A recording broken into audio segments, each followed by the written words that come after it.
Montesquieu, Voltaire और Rousseau, ये जो फिलोसोफर या दार्शनिक है, इन्होंने अपने ग्रंथ के जरिए समाज में के जरिए समाज को सुधारने का प्रयास कर रहे थे। हमने देखा है Montesquieu spirit of the law ग्रंथ लिखा है, यानी कि सत्ता विभाजन का सिद्धांत उन्होंने लिखा है, और उस सत्ता विभाजन के सिद्धांत से लेजिस्लेचर, असेंबली एंड जुडिशियरी, ये सब अलग अलग अधिकार जो एक ही आदमी के यानी कि राजाओं के पास थे, इसका डिवाइडेशन होना चाहिए, ये एक्सप्रेशन उस ग्रंथ में उन्होंने किया था। इसके अलावा रूसो ने सोशल कॉन्ट्रैक्ट नाम का ग्रंथ लिखा था, और सोशल कॉन्ट्रैक्ट ग्रंथ में उन्होंने सामाजिक करार उसको कहा जाता है। सामाजिक करार यानी क्या? लोगों और राजा के बीच में एक कॉन्ट्रैक्ट हुआ है, और उसी कॉन्ट्रैक्ट के जरिए राजा समाज के ऊपर शासन चला सकता है। ये उनको दैवी सिद्धांत था, उस दैवी सिद्धांत को उन्होंने रिजेक्ट किया था, और अगर वो राजा इस सोशल कॉन्ट्रैक्ट को अगर मानता नहीं है तो आम लोगों का भी राजाओं के अधिकार में रहने का अधिकार नहीं है।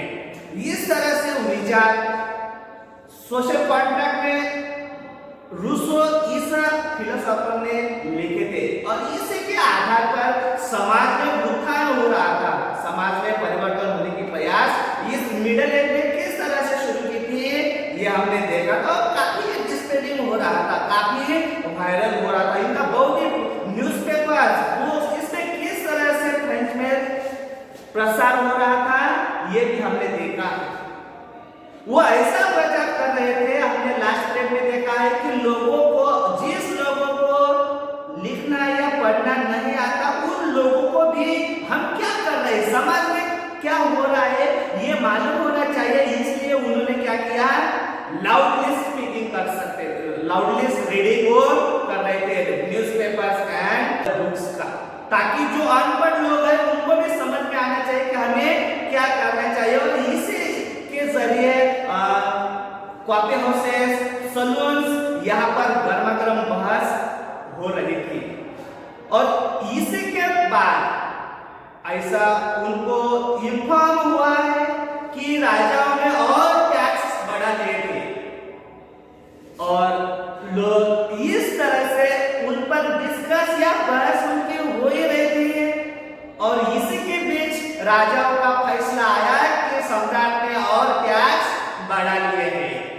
इससे पहले हमने देखा है कि समाज में जो टैक्स लोग थे उनकी इनकम कोई भी नहीं थी, बहुत ही कम थी, और समाज में ऐसी विषमताएं निर्माण हुई थी आर्थिक तौर पर कि जिस लोगों को इनकम ज्यादा है, for example first state and second state, जिसे हम पादरी या धर्मगुरु कह सकते हैं, और दूसरा सरदार वर्ग था, इनका इनकम ज्यादा था, इनको बहुत ही विशेष अधिकार थे, फिर भी इनको विशेष अधिकारों के जरिए इनको टैक्स फ्री कर दिया था।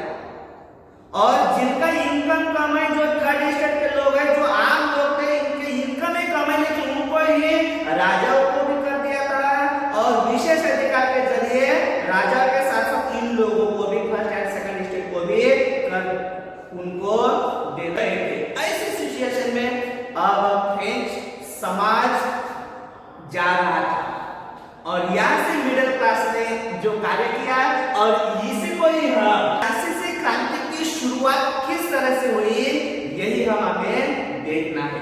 देखो, इससे पहले हमने देखा कि फ्रांसीसी क्रांति की शुरुआत जो हुई, इस शुरुआत से पूरे समाज नहीं तो पूरे दुनिया के समाज को बदलने का उन्होंने प्रयास किया है। और इसीलिए आज हम पार्लियामेंट्री कहते हैं, जिसे पार्लियामेंट्री का जनक इंग्लैंड को कहा जाता है, लेकिन पूरे दुनिया में वो डिस्प्रेड करने का कार्य पहली बार किसने किया है?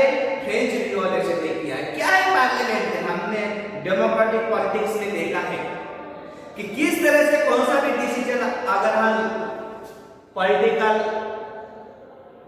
यानी कि पॉलिटिक्स में लेते हैं, यानी कि लोकतंत्र में किस तरह से आदेश या डिसीजन लिया जाता है। पार्लियामेंट में दोनों सदन में प्रस्ताव पारित किया जाता है और इस तरह से बाद में उसको दोनों सदन में जिस अगर वो पास हो गया बिल पारित के तरह वो सिग्नेचर के दिए जाता है, ये हमें मालूम है। लेकिन अगर यहाँ पर वो राज संस्था है तो यहाँ पर किस तरह से राजतंत्र खत्म करने का प्रयास शुरुआत हुई थी, यही हमें यहाँ देखना है। देखो, और इसके बाद आमतौर पर हमें मालूम है हमें ज्यादा से ज्यादा जो भी डिसीजन लिया जाता है वो अकेला आदमी या अकेला जो जिसे हम ऑफिसर्स कहते हैं या मिनिस्टर्स कहते हैं, वो अकेला डिसीजन कोई भी आम हो या मेजर डिसीजन हो ये नहीं ले सकता है और इसी को ही लोकतंत्र कहते हैं। और ऐसे सिचुएशन से ऐसा माना जाता है कि शायद लोकतंत्र के जो पूरे नियम से रूल्स एंड रेगुलेशन है ये राजाओं ने बंद किए थे और इस तरह से पूरे अधिकार इस्तेमाल वही करने जा रहा था। अब इसको बहुत ही पुराने साल से पुराने जमाने से ये होते आ रहा था। वो कैसा, यही हम अभी देखने वाले हैं। देखो, the outlook of the revolution यानी कि क्रांति की शुरुआत किस तरह से हुई है यह हमें देखना है। Louis 16 had increased taxes for reasons you have learned in the previous section। हमने पिछले सेक्शन में देखा है कि किस तरह से 16 लुईस ने टैक्स में इंक्रीज कर दिया, टैक्स बढ़ा लिए थे। How do you think he would have gone about doing this? लेकिन क्या सोच सकते हैं उसने ऐसा कैसे किया होगा? उसने यानी कि मोनार्क यानी कि सम्राट ने, और सम्राट ने अगर टैक्स बढ़ा लिया, हमने पॉलिटिक्स में देखा है, हम is the major decision taker, मतलब एक ही अकेला आदमी डिसीजन नहीं ले सकता है, यह हमने देखा है। तो फिर इतने बड़े फ्रांस में ये अकेला ही मोनार्क यानी कि सम्राट ने क्या निर्णय लिया होगा, यही हमें देखना है। देखो, in France of the old regime, the monarch did not have the power to impose taxes according to his will alone। यानी कि प्राचीन राजतंत्र के तहत जो अकेला ही जो राजा रहता है वो अकेला ही अपने मर्जी से कोई भी डिसीजन लेना या टैक्स बढ़ाने का जो उन्होंने डिसीजन लिया था ये उनको वो नहीं ले सकता। और ये फ्रांस में बहुत ओल्ड रीजन यानी कि प्राचीन राजतंत्र से ये चल रहा था कि अगर टैक्स बढ़ाना है तो अकेला ये डिसीजन नहीं ले सकता है। तो फिर वो तो राजा है, अकेला डिसीजन क्यों नहीं ले सकता है? क्योंकि वहां पे जो सिस्टम थी वो थी गलत। कैसे, यहां हमें देखने हैं। देखो, यहाँ पर बताया rather he had to call a meeting of State General which would then pass his proposal on new taxes। यानी कि उनको राजाओं को पूरे अधिकार थे कि कब टैक्स बढ़ाना है, अगर टैक्स बढ़ाना है तो किस तरह से स्टेट जनरल की बैठक बुलाना है, वो इस तरह से वो पूरा मैनेज कर सकता था। और इसीलिए यहाँ पर बताया है कि he called a meeting of the state general which would then pass his proposal on new taxes। मतलब उनको जब लगता था कि अगर टैक्स बढ़ाना है तो वो मीटिंग लेता था और उनको सम्मति उस पर लेता था, पास कर देता था और टैक्स बढ़ा लेता था। ऐसी सिचुएशन हो रही थी। ये भी सही है, लेकिन कौन सा भी हमने देखा है इससे पहले भी कि पॉलिटिक्स में या लोकतंत्र में, डेमोक्रेसी में हम जानते हैं कि किसी को भी गवर्नर हो या पार्लियामेंट्री हो, अगर डिसीजन लेना है तो अकेला जो सिस्टम है वो डिसीजन नहीं ले सकती है। और इसी तरह यहां ऐसा ही चल रहा था। The State General was a political body to which the three states sent their representatives. मतलब ये जो स्टेट जनरल सभा थी ये एक पॉलिटिकल बॉडी थी, यानी कि राज्य नहीं, एक संस्था थी। जो थर्ड स्टेट जनरल हम जो कहते हैं सर्वसामान्य सभा थी, और उस सभा में तीनों जो संस्थाएं थी, first state, second state and third state, इसी तीनों संस्थाओं से प्रतिनिधि वहां वो भेजते थे। State general was political body to which the three state send their representative, यानी कि ये जो थ्री स्टेट के प्रतिनिधि हैं, ये जनरल स्टेट तीनों के प्रतिनिधि उस बैठक में भेजते थे। However, the monarch alone could decide when to call a meeting of this body. लेकिन ये मोनार्क यानी कि सम्राट ये तय करता था कि कब मीटिंग बुलाने हैं और कैसा डिसीजन जो लिया है या कैसे बिल पास करना है, ये सब वो मैनेज करता ही था। इसके बाद उन्होंने call meeting of this body, मतलब उन्होंने इस संस्था की मीटिंग बुलाई है। द लास्ट टाइम, और ये कब बुलाई थी? ऐसा माना जाता है the last meeting it was done was in 1614। देखो मतलब ये पीरियड कौन सा चल रहा है? 1789 का दौरान ये चल रहा है। 1789 का पीरियड ये चल रहा है। और इससे पहले मोनार्क्स ने कब मीटिंग आयोजित की थी? 1614 में, मतलब 1614 में। लगभग अगर 1416 से 1789 तक अगर हम आते तो लगभग 175 इयर्स होते हैं। देखो मतलब लास्ट 175 इयर्स से राजा ने ऐसी मीटिंग्स नहीं बुलाई थी।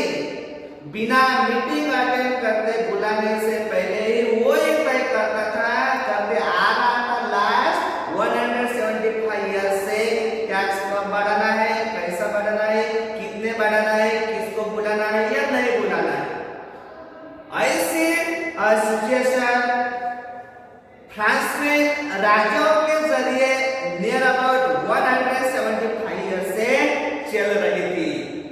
तो फिर वो जो जिसने हमने फिलोसोफर के नाम बताए हैं, इन लोगों ने अपने विचार के जरिए समाज को प्रोग्रेस, मतलब समाज में परिवर्तन करने का प्रयास उन्होंने किया था, जो हमें यहाँ देखना है। देखो ऑन 5 में 1789, मतलब 5 में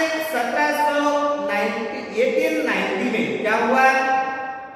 Louis 16 called together an assembly of the States General to pass proposal for new taxes।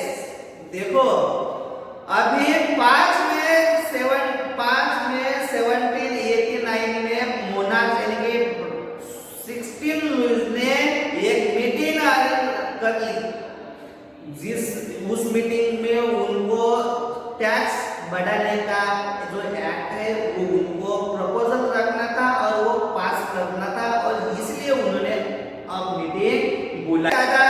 वो टैक्सेस बढ़ा ले, लेकिन कितना भी क्यों ना बढ़ाए, लेकिन हमें सब लोगों का अनुमोदन यानी कि सब लोगों की सम्मति मिलनी चाहिए।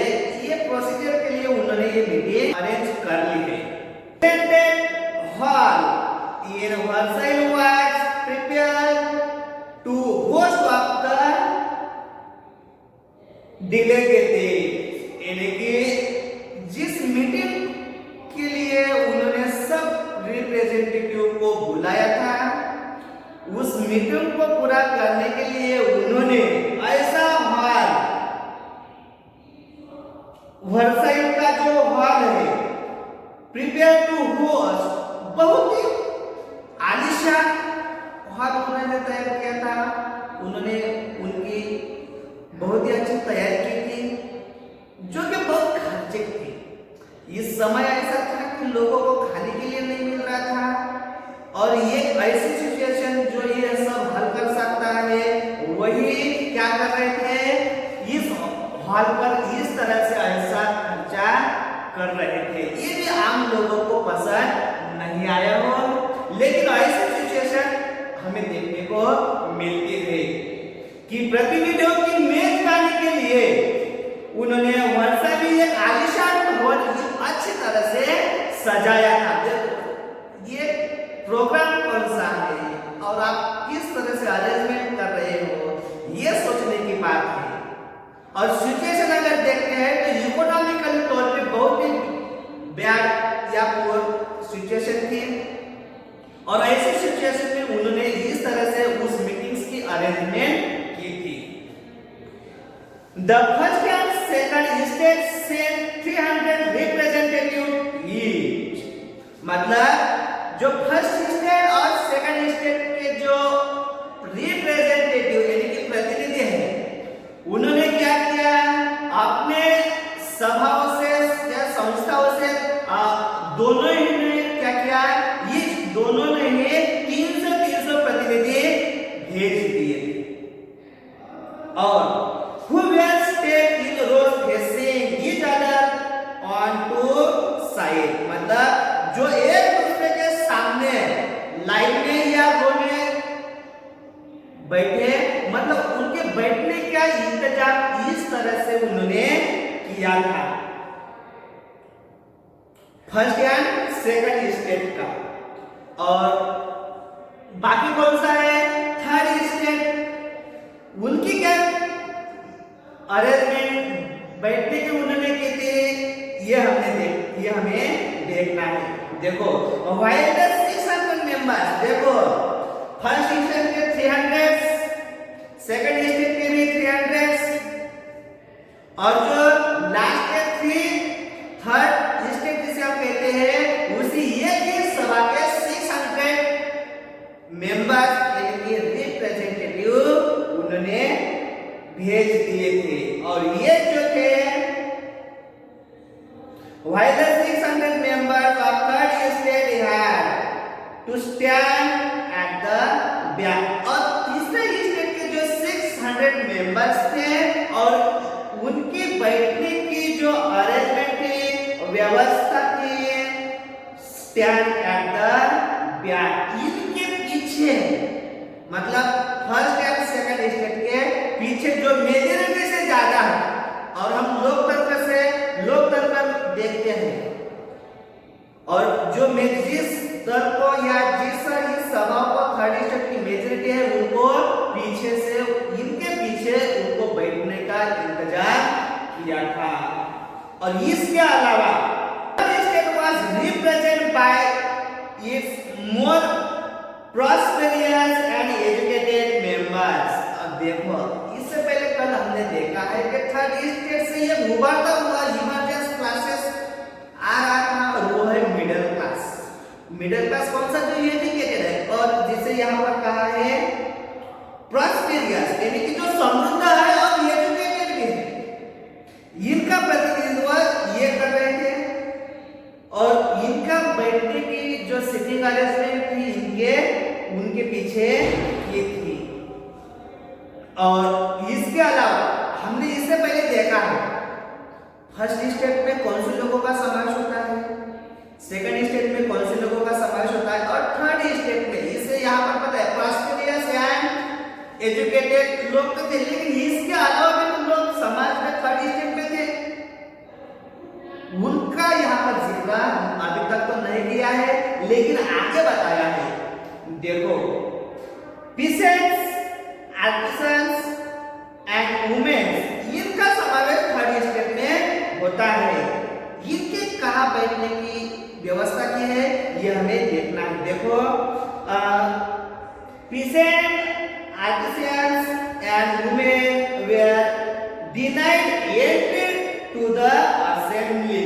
देखो यहाँ पर जो तीसरे वर्ग में किसान है, peasant है, artisans यानी कि कारीगर है, women यानी कि औरतें हैं, इनको इस असेंबली से पूरी तरह से क्या किया था, डिनाइड कर दिया था, जिसे इस सभा में आने के लिए वर्जित किया था, यानी कि निषेध किया था कि आप इस असेंबली में नहीं आ सकते। However, their grievances and demand were listened in some 40,000 letters, which the representatives have brought with। ये जो एजुकेटेड और प्रॉस्पेरियस लोग हैं, थर्ड स्टेट के जो 600 मेंबर्स इनके हैं, इन्होंने वहां पर जाते समय ग्रीवेंसेस एंड डिमांड, मतलब उनकी जो शिकायतें हैं और उनकी जो डिमांड है वो पूरा करने के जो मांग और जो शिकायतें हैं उनकी उन्होंने कुछ लिस्ट बनाई थी, और या उनके जो लिस्ट बनाई थी या पॉम्पलेट जिसे हम कहते हैं वो बनाए थे, और वो लगभग 40,000 थे, और ये वो साथ लेकर वहां पर गए थे। बाद में इससे हमें पता चलता है कि किस तरह से ये रिवॉल्यूशन फॉरवर्ड हुई है। वोटिंग, और इसके बाद नेक्स्ट प्रोसीजर है voting. The state general in the past had been conducted according to the principle that each state had one vote. और देखो आज से पहले जितने भी ऐसे जनरल सभा की मीटिंग्स हुई है उसमें से जब तीनों स्टेट के प्रतिनिधि जब आते हैं तो क्या होता है, अगर हमने इससे पहले पार्लियामेंट में हमने देखा है लोकसभा में कितने मेंबर्स होते हैं और राज्यसभा में कितने मेंबर्स होते हैं, मतलब राज्यसभा में जितने होते हैं उसके डबल लोकसभा में होते हैं। और किस तरह से अगर मेजॉरिटी ज्वाइंट उनका अधिवेशन हुआ तो किस तरह से उनकी मेजॉरिटी रहती है ये भी हमने देखा है। लेकिन यहाँ देखो क्या कहा है, यहाँ बताया है कि voting the state general in the past can be conducted according to the principle that states have one vote, यानी कि एक स्टेट को एक ही वोट, मतलब थर्ड स्टेट है उनको सिर्फ एक वोट, सेकंड स्टेट है इनको सिर्फ एक वोट, और थर्ड स्टेट है इनको भी सिर्फ एक वोट। मतलब इनमें जो 300 मेंबर्स थे इनके भी 300 मेंबर्स थे, इनके भी 600 मेंबर्स थे। इन मेंबर्स का उनमें कोई भी जिक्र नहीं है। वोटिंग का अगर हम बात करते हैं तो सिर्फ उन्होंने क्या किया, इनको मतलब एक स्टेट वन वोट, एक स्टेट वन वोट और एक स्टेट वन वोट। अब ये हमें मालूम है कि ये जो स्पेशल रहते हैं लोग, स्पेशल क्लास कहते हैं हम समाज में, इन लोगों को बहुत ही पावर या अधिकार जिसे हम विशेष अधिकार भी कहते हैं, ये इन लोगों को मिले थे। अगर वो उस अधिकार को अगर ज्यादा से ज्यादा लंबाई की उनको चाहते हैं वो कि ये अधिकार हमसे ना सके कोई, इसीलिए ये दोनों क्या होते हैं, ये हो जाते हैं। इस तरह से इनके दो वोटिंग होती है, उनकी 600 होकर भी उनका ये की वोट रहता है। ऐसे ही नियर अबाउट 165 ईयर्स से ऐसे जब मीटिंग तो नहीं ली थी, लेकिन इससे पहले भी ऐसा ही होता था। और यही जो प्रिंसिपल्स है मोनार्च, यही अभी इस टाइम में यही शायद वो फॉलो करने वाला था। इसलिए यहां पर बताया है कि इस तरह से उन्होंने स्टेट जनरल को ये जो नियम है 1 असेंबली 1 वोट, ये जो रूल्स है, इस नियमों से अनुसार प्रत्येक वर्ग को यानी कि स्टेट को एक वोट मिल सकते हैं। ऐसे ही वो आगे अभी तक आ रहा था। लेकिन ये जो थर्ड स्टेट के लोग हैं, ये एजुकेटेड थे, इनकी सोच अलग थी। और समाज में थर्ड स्टेट के लोग किस तरह से जीने के लिए संघर्ष कर रहे थे, किस तरह से क्राइसिस में वो रह रहे थे, ये सिचुएशन इनको मालूम थी। और शायद ये जो 1 असेंबली 1 वोट, इसको वो नहीं मानना चाहते हैं। शायद ये हो सकता है। ये किस तरह से देखो, this time to Louis XVI was determined to continue the same practice। और देखो 16 लुईस ने क्या किया कि इस तरह से ये जो प्रिंसिपल है, कौन सा प्रिंसिपल, 1 असेंबली 1 वोट, मतलब एक असेंबली को एक ही वोट का अधिकार रहेगा। ये इस प्रिंसिपल से वो हर तरह से मीटिंग्स में डिसीजन ले सकता था। और इसीलिए फेज में इनकी मेजॉरिटी, अगर हम स्टेट की मेजॉरिटी देखते हैं तो सबसे ज्यादा मेजॉरिटी किन लोगों की थी, थर्ड स्टेट की थी। और इनको ही अधिकार नहीं दिए हुए थे, इनको ही अधिकारों से बांध के रखा था। और शायद ये जो एजुकेटेड लोग हैं, ये उनको एक्सेप्ट नहीं है। और राजाओं ने ये अब 16 लुईस ने तय किया था कि जिस तरह से आज तक के प्रिंसिपल्स उन्होंने फॉलो किए थे, शायद अभी भी यही रूल्स एंड रेगुलेशन को फॉलो कंटिन्यू कर सकेगा। और इसने डिटरमाइन यानी कि दृढ़ प्रतिज्ञा कि कौन से भी हालत में इसी रूल्स एंड रेगुलेशन से हमें ये बिल पास करना है, ऐसा उन्होंने ठान लिया था। But members of the third state demanded that voting now to be conducted by the assembly as whole। और देखो ये जो थर्ड स्टेट के जो मेंबर्स थे, ये क्या कर रहे थे, क्या कह रहे थे, एक असेंबली है एक वोट, ऐसा नहीं होगा। अगर वोटिंग लेना है तो उस असेंबली में कितने मेंबर्स हैं, इनका वोटिंग ले लो। इस असेंबली में कितने मेंबर्स हैं, इनका वोटिंग ले लो। और इस असेंबली में कितने मेंबर्स हैं, इनका वोटिंग ले लो। इस तरह की सोच को मतलब वो डिमांड अभी करने जा रहे थे।